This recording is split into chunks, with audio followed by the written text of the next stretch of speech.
What is the true soul of a nation? Is it found in the unyielding stone of its ancient fortresses, or in the graceful arches of its imperial palaces? For Russia, a country often perceived as a singular, monolithic entity, the answer is not one, but two. It exists as a profound duality, a conversation held across 700 kilometers between two rival giants. One, a capital of formidable power and relentless modernity. The other, a former capital of sublime poetry and European ambition. This journey is not simply a tour of cities. It is an exploration into the very heart of this contradiction, an attempt to understand the dual identity of a nation through the opposing spirits of its two greatest creations, Moscow and St. Petersburg. Which city truly represents the Russian soul? Perhaps the question itself is flawed. Perhaps Russia's soul is not a place, but the very tension that exists between them. To understand modern Russia is to understand this fundamental polarity.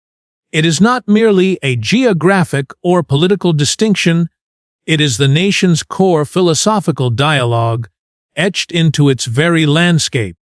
Think of it as a country with two hearts, beating to entirely different rhythms, yet circulating the same lifeblood. Moscow is the nation's stubborn, ancient heart, rooted deep in the Slavic soil.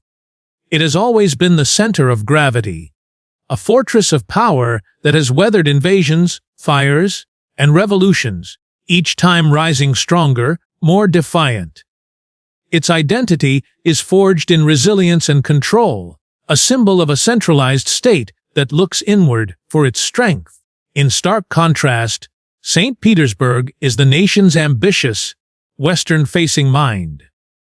It wasn't born from the land, it was willed into existence from a swamp, a deliberate act of creation by a Tsar who dreamt of a different future for his people. It was designed to be a window, a portal through which Russia could gaze upon Europe and Europe could gaze back. Its spirit is one of art, intellectualism, and a deep, sometimes painful, self-awareness. How does this constant conversation between two cities, one representing tradition and the other aspiration, define the spirit of its people? It creates a beautiful, complex friction, a dynamic that fuels Russia's art, its politics, and its unending quest for identity. To feel this difference is to stand in the heart of each city. Stand near Moscow's Kremlin as the sun sets. You feel the immense weight of 1,000 years of history pressing down. The low, steady hum of a nation's engine. The air itself seems thick with power and consequence. Then, transport yourself to a bridge over a St. Petersburg canal at dawn. The feeling is utterly different. The air is light, carrying the whisper of poetry and revolution. The reflection of pastel palaces shimmers on the water, not as a show of force, but as an elegant, melancholic dream. These are not just cities, they are living arguments, posed in stone and steel, about what Russia was, what it is, and what it aspires to be. To truly comprehend this present-day dialogue, we must first travel back in time, to the very origins of their rivalry. For in the stories of their birth, we find the seeds of their destiny. Every city has an origin story, a foundational myth that whispers through its streets for centuries. But rarely do these stories represent two opposing visions for a single nation's destiny. For Russia, the divergence began at the very moment of conception. One city grew organically from the earth, a wooden fort that slowly hardened into a stone heart. Its purpose always singular: to consolidate, to protect, to rule from the center. Its story is one of inward-looking strength. The other was an act of sheer will, a defiant imposition upon an unwilling landscape. It was not built to protect what was, but to create what could be. Its story is one of outward-looking ambition. This is not just a difference in history. It is the fundamental schism in the Russian identity. A battle between the fortress and the horizon, between the unshakable power of the heartland and the seductive promise of the world beyond. To understand these two cities is to understand the two paths Russia has always considered taking. Moscow's identity is forged in fire and survival. For over 850 years, it has been the nation's unblinking center of gravity. It is more than a city, it is an axiom of Russian existence. The Kremlin, its formidable core, is not merely a political headquarters, but the physical embodiment of a deeply ingrained national psyche. This is the idea of the Third Rome, the belief that Moscow is the last bastion of true faith and imperial might. This identity was hardened by centuries of existential threats, from the Mongol hordes to Napoleon's invading army. With each trial, Moscow did not just rebuild, it reinforced its ideology. Its heritage is one of resilience born from suspicion, a deep-seated belief that power is the only true currency and that the world outside its walls is a force to be managed, not embraced. This history has cultivated a spirit that is pragmatic, powerful, and deeply conscious of its own enduring importance. It is the story of the state itself, eternal and absolute. If Moscow is the story of the state, St. Petersburg is the story of the individual's dream. Founded in 1703 by Peter the Great, its very existence was a revolutionary act, a direct challenge to Moscow's old ways. Peter didn't just want a new capital. He wanted a new kind of Russian. He envisioned a city that would serve as a cultural laboratory, a place where European Enlightenment, art, and science could be grafted onto the Russian soul. He imported architects from Italy and France, engineers from Germany, and philosophers from across the continent. St. Petersburg thus became the cradle of the Russian intelligentsia. It was here that Pushkin wrote the blueprint for modern Russian literature, where Dostoevsky plumbed the depths of the human condition, and where the first sparks of revolution were kindled. Its heritage is not one of wielding power, but of questioning it. Its identity is woven from elegance, intellectualism, and a tragic, beautiful sense of being a magnificent experiment, a city of breathtaking genius, forever slightly at odds with the vast, ancient land it was meant to lead. To truly grasp this, one must look at the moments that define them. Look at the walls of the Moscow Kremlin. They are more than defensive structures, they are a profound statement of separation. For centuries, they have demarcated the world of the rulers from the world of the ruled, the sacred inner sanctum of power from the profane chaos of the outside. To be inside the Kremlin is to be at the controls of the empire, to feel the immense, centralized force that has guided Russia's destiny. The identity of Moscow is encapsulated in this fortress, impenetrable, self-contained, and absolute in its authority. Now, consider a different kind of fortress, a fortress of the human spirit. During the Second World War, St. Petersburg, then known as Leningrad, endured a siege that lasted nearly 900 days.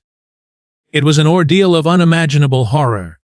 Cut off from the world, its people faced starvation, constant bombardment, and the brutal cold. Yet they did not break. In the darkest days of winter, with no food and no heat, the city's radio orchestra performed Shostakovich's Leningrad Symphony, broadcasting it across the front lines as an act of sublime defiance. This was the city's defining moment. It proved that this artificial European creation possessed a soul as tough and resilient as any ancient fortress. Its identity was not found in walls of stone, but in the unbreakable will of its people to preserve beauty and dignity in the face of annihilation. And so, we have two histories, two legacies. One city's identity is built upon the exercise of power, the other's is forged in the endurance of suffering. One tells the story of an unshakable state, the other, the story of an unconquerable spirit. This profound difference in their souls is not just a matter of history. It is written on their very faces, carved into the stones of their streets, and reflected in the silhouettes they cast against the sky. If the soul of a city is forged in its history, then its face is surely revealed in its architecture. A city's layout, its streets, its squares, its buildings, is a physical language, speaking volumes about its values and ambitions. Do its roads radiate from a single, powerful center, or do they flow like arteries connecting it to the world? Does it reach for the sky with towers of glass and steel, or does it stretch along the water with elegant, uniform facades? The architectural clash between Moscow and St. Petersburg is perhaps the most visceral expression of their rivalry. One is a sprawling, chaotic metropolis defined by layers of history, a city that has grown and sprawled like a great, ancient tree. The other is a meticulously planned masterpiece, a city designed with the precision of a blueprint, where every vista feels like a composed painting. To walk through their streets is to read two profoundly different philosophies of urban life, one celebrating organic power, the other, structured beauty. Moscow's urban fabric is a testament to its tumultuous, layered history. It is a city defined by its rings. From the Kremlin at its core, concentric circles of boulevards and highways radiate outwards, like ripples from a stone dropped in a pond centuries ago. This very layout reinforces its identity as the undeniable center. Its architecture is a dizzying, often discordant, blend of eras. Onion, domed cathedrals from the time of Ivan the Terrible stand shoulder to shoulder with the monumental, almost intimidating, Stalinist skyscrapers known as the Seven Sisters, which were designed to project Soviet power. And now, piercing the skyline is the gleaming, futuristic district of Moscow City, a bold declaration of 21st century capitalist ambition. Moscow is not a city that erases its past, it simply builds over it, creating a landscape that is dynamic, powerful, and sometimes brutally incoherent. It is a landlocked giant, its connection to the world defined by railways and airports, its lifeblood flowing through vast, multi-lane highways. The Moskva River provides a gentle curve through its heart, but the city's primary relationship is with the land. The immense, sprawling continent it commands. In St. Petersburg, the relationship is not with the land, but with the water. This is the Venice of the North, a city built on a delta of over 40 islands, stitched together by nearly 500 bridges. Its lifeblood is not the highway, but the canal. The Neva River, and its countless offshoots, dictate the city's entire logic. Its architecture reflects the singular vision of its creator. Unlike Moscow's chaotic layers, St. Petersburg is a city of stunning uniformity and classical grace. Peter the Great enforced strict building codes, mandating a harmonious skyline of Baroque and neoclassical palaces, their pastel facades reflected in the dark waters below. Walking along the Nevsky Prospect, the city's Grand Central Avenue is like stepping into an imperial ballroom. There is a sense of order, of elegance, of a single artistic idea executed on a breathtaking scale. The city doesn't reach for the sky in the way Moscow does. It stretches horizontally, embracing the vast, low sky of the north.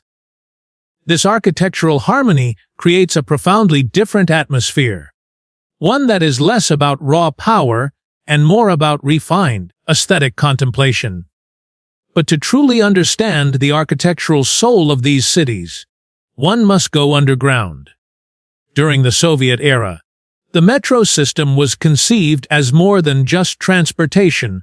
It was to be a network of subterranean palaces for the people. Here, in the depths, the ideological differences between the two cities find a remarkable expression. The Moscow Metro is an exhibition of sheer, unapologetic grandeur. Stations like Komsomolskaya or Kayevskaya are cathedrals of marble, bronze, and mosaic, adorned with chandeliers and heroic statues.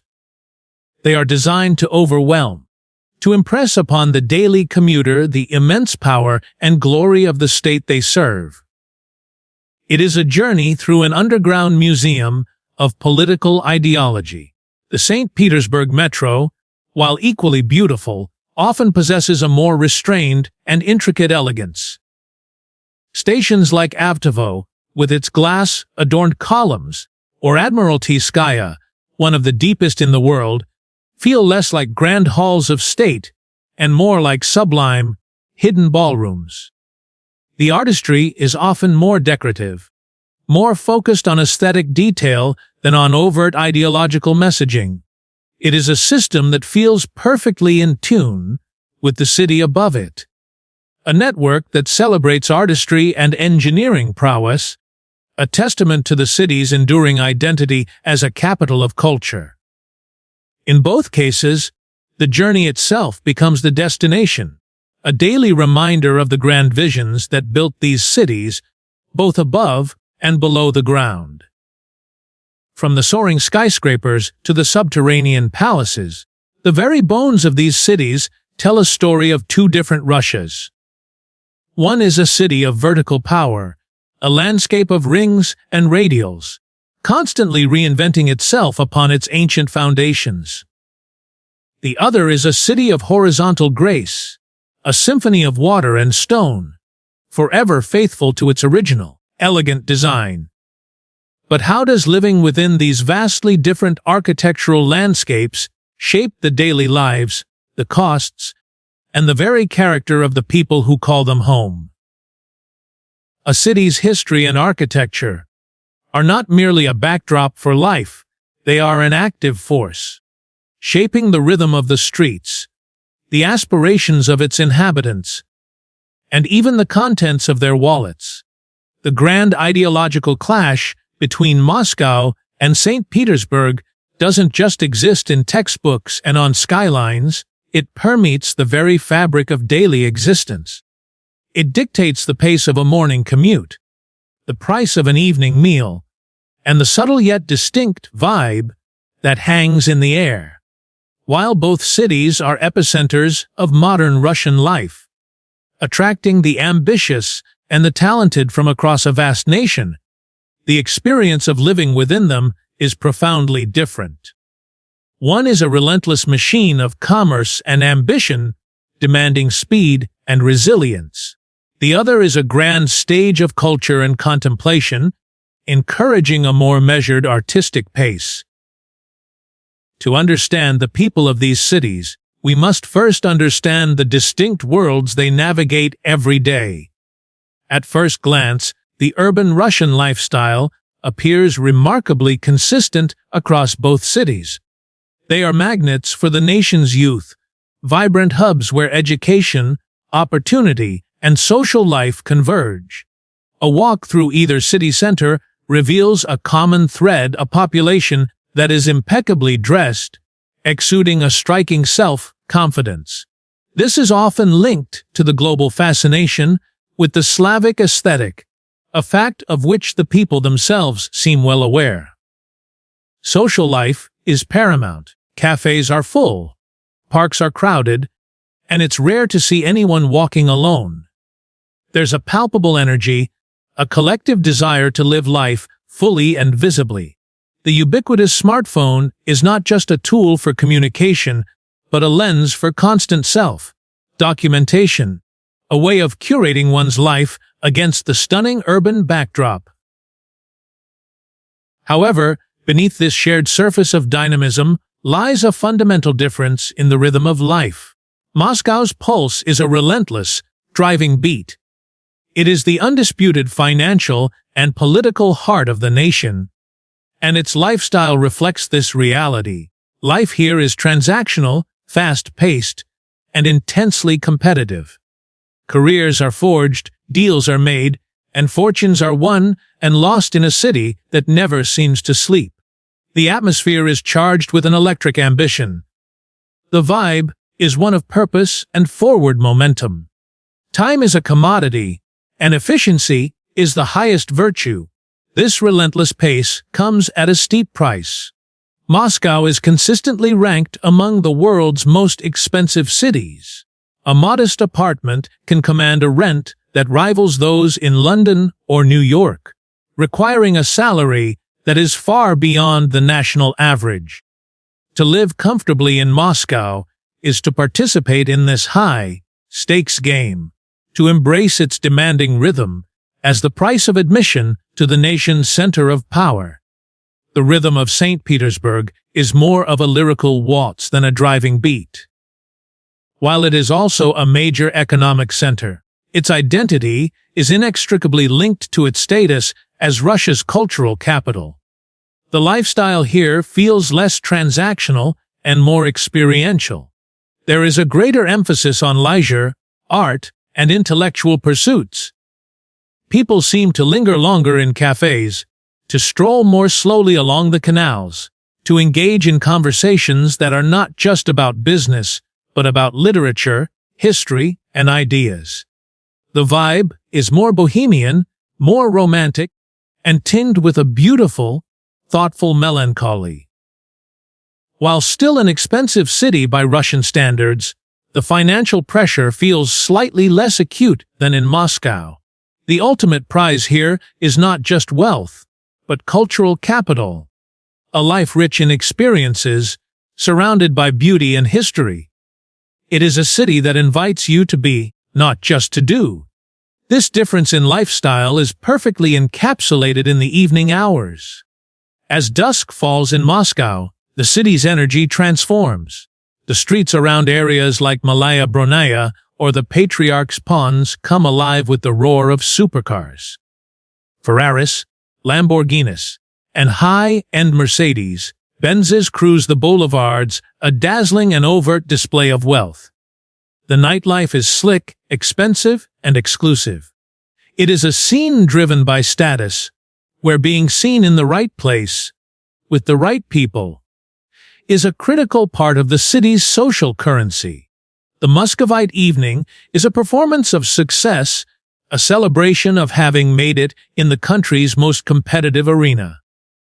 Now, imagine an evening in St. Petersburg, particularly during the magical phenomenon of the White Nights. From May to July, the sun barely sets, bathing the city in an ethereal, perpetual twilight. The streets do not empty. Instead, they fill with a different kind of energy.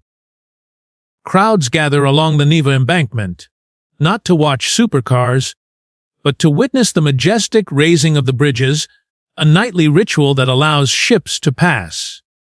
Young musicians play classical pieces on street corners, their melodies drifting over the water.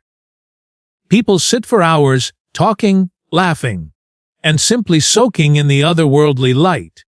The atmosphere is not one of competitive display, but of collective wonder. The St. Petersburg evening is a celebration of a unique, shared experience, a moment of communal poetry that money cannot buy. It is a lifestyle that values moments of beauty over displays of wealth, a perfect reflection of the city's artistic soul. So we see two distinct ways of life, born from the same nation but nurtured in different worlds. One city demands ambition and rewards it with power and wealth. The other invites contemplation and rewards it with beauty and inspiration. One is a city for the driven careerist, the other for the thoughtful romantic. But ultimately, which city is more livable? Which offers a better quality of life? The answer, of course, is deeply personal. To make a choice, one must decide what they truly seek. We began this journey with a question. What is the true soul of Russia? We've walked through their histories, stood beneath their skies, and felt the distinct rhythms of their streets.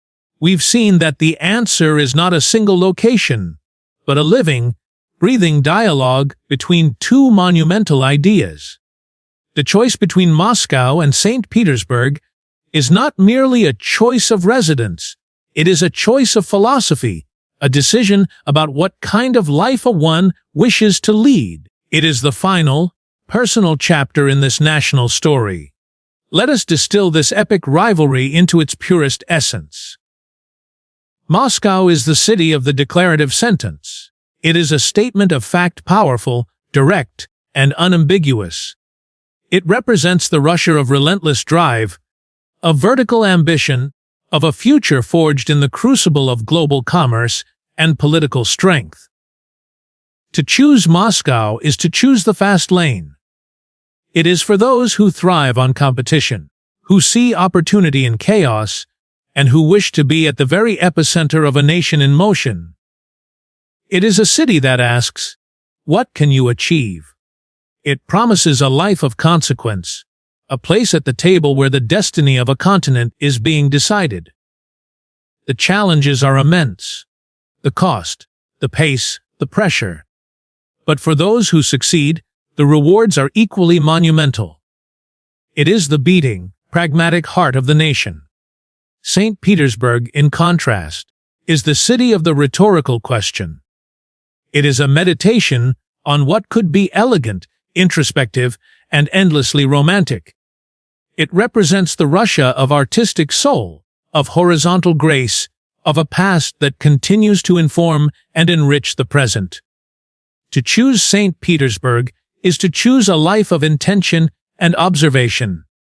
It is for those who find inspiration in beauty, who value intellectual and cultural wealth as highly as financial capital, and who seek a connection to the grand, poetic narrative of Russian history.